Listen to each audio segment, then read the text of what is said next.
Can we take a picture?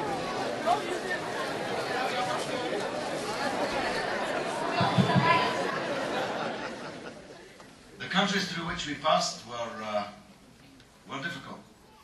The regimes were difficult to manage. Some people said, why didn't you just sail all this aid to Alexandria and drive the short distance to Rafah? I said, because I want the Egyptian government to have a long time to think about this.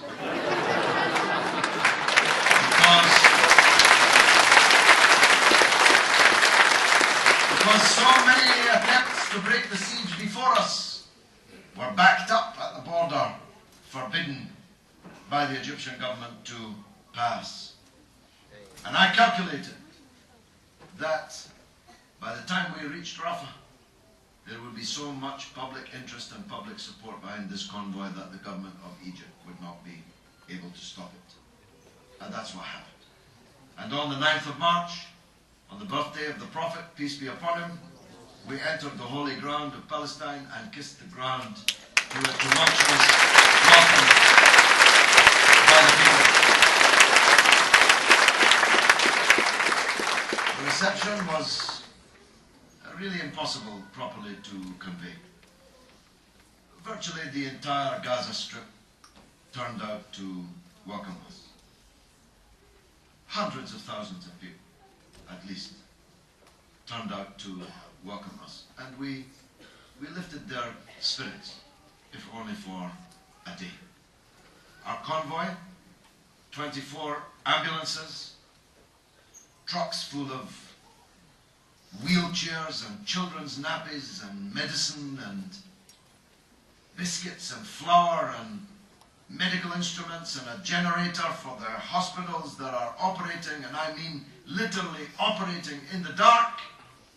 All the hospitals, none of them have electricity all of the time. Some of them have electricity none of the time.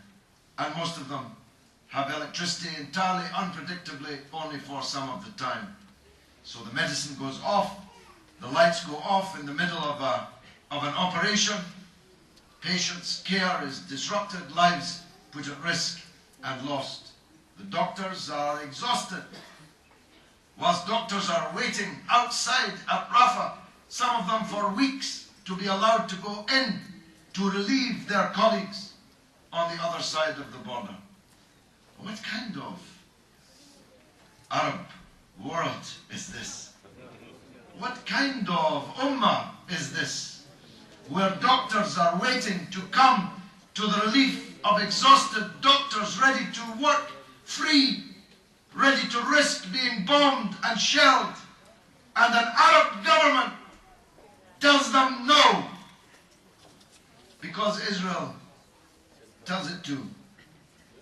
I told you we'd come back to this subject, and we'll have to, because it's at the heart of the matter. But we arrived with this great convoy, and in a public square, in front of all the cameras, I declared that we were giving the keys to these 110 vehicles to the elected Prime Minister of Palestine. The elected Prime Minister of Palestine.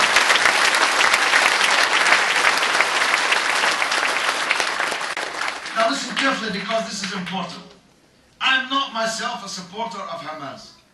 I was for all the best years of my life and until the last day of his, a comrade, a confidant of the late President Yasser Arafat. And I remain loyal to him. I'm not myself a supporter of Hamas, but I am a supporter of democracy.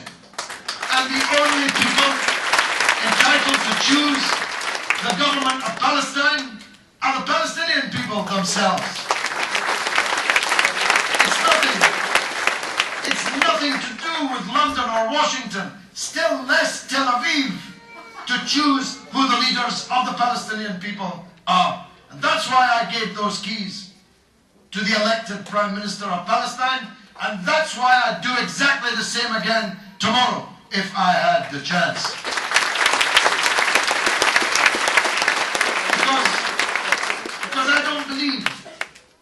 trying to choose other people's leaders. The British did it in the north of Ireland for decades, refusing to recognize the actual, real leaders of the people with whom they were fighting, with whom they had to make a peace. You have to make peace with the leaders of the people with whom you're at war. It's doomed, stupid, as well as wrong, to try and choose other people's leadership. And this is being recognized in other places, if not yet in Canada or the United States. Just before I left the United Kingdom, Hezbollah was on a list of banned organizations. If I'd given keys to vehicles to Syed Hassan Nasrallah, I'd have been in the same difficulty. But since I've been here, the British government has announced that it's resuming its dialogue and discussions with Hezbollah. And that's a very good thing. And the United States should do the same. And guess who met them last week? Tony Blair. He met Hezbollah last week. Well, he is the peace envoy, after all.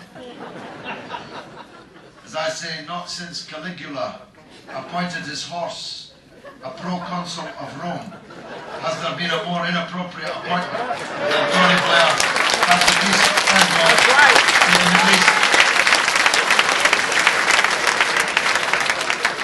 Although Mr. Blair is not a horse. Well, maybe he's a part of a horse.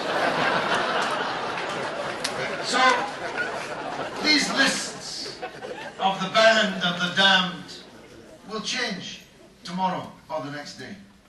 That's why the Canadian attitude to what we did with our convoy was so stupid.